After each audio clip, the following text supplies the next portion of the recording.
को नमन करता हूँ जिन्होंने भारत की आज़ादी में अपने प्राण न्यौछावर किए और अपना सर्वस्व समर्पण करके भारत को आज़ादी के लक्ष्य तक पहुंचाया। 15 अगस्त का दिन है। भारत आज़ाद कैसे हुआ, क्यों हुआ और किस रूप में हुआ, इस सब के बारे में तो हम बहुत चर्चा कर चुके हैं और जानते भी हैं। क्योंकि मेरा आज का जो विषय है वह यह है कि भारत की आज़ादी में जैनों का योगदान क्या रहा। प्राचीन काल से लेकर के आधुनिक काल तक जब हम परतंत्रता की बात करते हैं, जब जब भी भारतीय नागरिक समूह ने परतंत्रता की सांस ली, तो इसके मुख्य 3 ही कारण रहे। वह क्या कारण थे? वह थे, पहला भाषा, साहित्य और समाज की सोई हुई चेतना।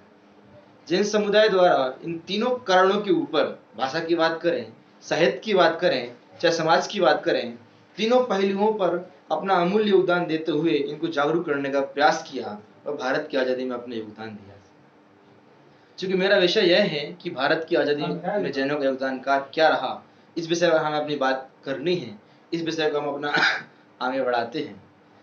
हम देखें तो जैन समुदाय द्वारा श्रावक धर्म आत्मधर्म से ऊपर उठकर राष्ट्र धर्म को वरीयता देना उनकी यह आज़ादी में योगदान को दर्शाता है।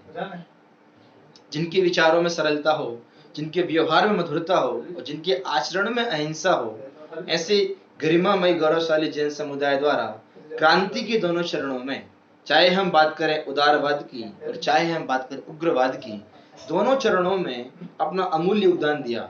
जैसे कि हम देखें उदारवाद की परिपाटी में, तो जब एक समय पर उदारवादियों द्वारा स्वदेशी की बात की जा रही थी, उस समय जैन समुदाय द्वारा जैन मंदिरों में पूजन के वस्त्रों में स्वदेशी की नियम बना दिया कि अब पूजन में स्वदेशी वस्त्र ही प्रयोग किए जाएंगे। यह उदारवाद में योगदान को दर्शाता है। दूसरी बात हम करें तो इसी में हम देख सकते हैं कि जैन पत्रिकाओं में क्रांतिकारियों को मुख्य पृष्ठ बनाना, उनको क्रांतिकारियों को जागरूक करने के लिए जैन धर्मावलंबियों द्वारा जैन समुदाय द्वारा लेख छापना, यह आज़ादी में जैन धर्म के योगदान का परिचायक है। यह बात हुई उदारवाद की। यदि हम उग्रवाद की बात करें तो उग्रवाद क्रांतिकारी दौर में भी जैन समुदाय के सेनानियों द्वारा अपना अमूल्य योगदान दिया गया। जैसे कि हम एक आंकड़ा देखें तो लगभग 11,000 जैन सेनानियों द्वारा इस आज़ादी में अपना योगदान दिया गया। महिलाओं ने भी इस योगदान में बढ़ चढ़कर भाग लिया। महिलाओं ने अपने आभूषण बेच करके उससे प्राप्त धन को हथियार खरीदने हेतु क्रांतिकारियों को सौंप दिया, लेकिन भारत की आज़ादी में अपने पांव पीछे कभी नहीं किए।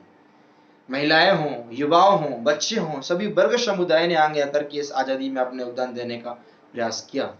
हमारे पास ऐसे अनेक उदाहरण हैं। उस आज़ादी के दौर में, उस क्रांति के दौर में जैन समुदाय द्वारा मंदिरों में स्वाध्याय को गौण करके उन मंदिरों को क्रांति का केंद्र बना दिया, लेकिन आज़ादी के लिए अपना अमूल्य योगदान देने में निरंतर प्रयास जारी रखा। हमारे पास ऐसे अनेक उदाहरण हैं जिनके माध्यम से हम देख सकते हैं कि जैन समुदाय का या फिर इस समुदाय का आज़ादी में बहुत योगदान रहा। आप जानते होंगे दानवीर भामा शाह को। ये कौन व्यक्ति थे? ये वही व्यक्ति थे जिन्होंने महाराणा प्रताप को परतंत्रता के युग में आर्थिक तंगी से झेलते हुए उस आर्थिक तंगी से निपटने हेतु राष्ट्र धर्म कलंकित ना हो, इस दाग से बचाने के लिए अपनी संपूर्ण संपदा उनको सौंप दी, लेकिन राष्ट्र धर्म को कलंकित नहीं होने दिया। हम देख सकते हैं शहीद अमरचंद भाटिया जी को। ये वो शख्स थे जिन्होंने 1857 क्रांति में, जिस दौर में रानी लक्ष्मीबाई दो सामना कर रही थी, एक ओर शत्रुओं का सामना था और एक ओर आर्थिक तंगी का सामना था। शत्रुओं को सामना तो बहुत कर रही थी, लेकिन आर्थिक तंगी की सामना करने हेतु शहीद अमरचंद भाटिया ने अपने प्राणों का न्यौछावर करते हुए उन्हें सारा सरकारी खजाना सौंप दिया, जिसके दम पर उनको इस समस्या का सामना उन्होंने आराम से कर लिया। रानी अब्बाका, ये कौन है? ये वो महिला है जिसको क्रांतिकारी प्रथम महिला का दर्जा प्राप्त है, जिसने दक्षिण भारत में अंग्रेजों की विरुद्ध विगुल बचाया और वहां पर आजादी क्रांति को सूत्रपात किया। हम बात करते हैं गणेश चंद्र वर्णी जी की, सागर से हैं। ये क्षुल्लक थे। आपको लगता होगा इन्होंने क्या योगदान दिया होगा? ये क्षुल्लक थे जिनके पास सिर्फ मात्र 2 चादरें थी। अरे जिनके पात्र मात्र 2 चादरें तो थी, लेकिन उन्होंने भी अपना योगदान अधिक कम नहीं दिया। उन्होंने अपनी एक चादर नीलाम करके उसके जो पैसे आए उस पैसे से उन्होंने क्रांतिकारियों को सहयोग करने में अपना योगदान दिया। ये सब हमारे पास अनेक नाम हैं। हमारे मंडला में शहीद हुए उदय चंद्र जैन प्रेमचंद्र जैन, हुकम चंद्र जैन, दीवान अमरचंद्र जी, रमा बहन जी, ऐसे अनेक उदाहरण हैं जिन्होंने अपना इस पूरे क्रांतिकारी युग में अपने योगदान दिया। संविधान सभा में 6 जैन सदस्यों की उपस्थिति यह दर्शाती है कि संविधान सभा में संविधान निर्माण में भी इनकी जैनों की प्रमुख भूमिका रही।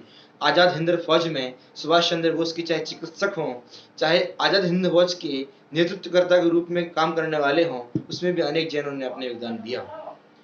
यह जानकर आपको आश्चर्य होगा कि महात्मा गांधी, जो हमारी क्रांति आजादी का मुख्य अमोघ अस्त्र था, वह था अहिंसा। महात्मा गांधी को अहिंसा का उपदेश देने वाले श्रीमद राजचंद्र जी भी जैन थे।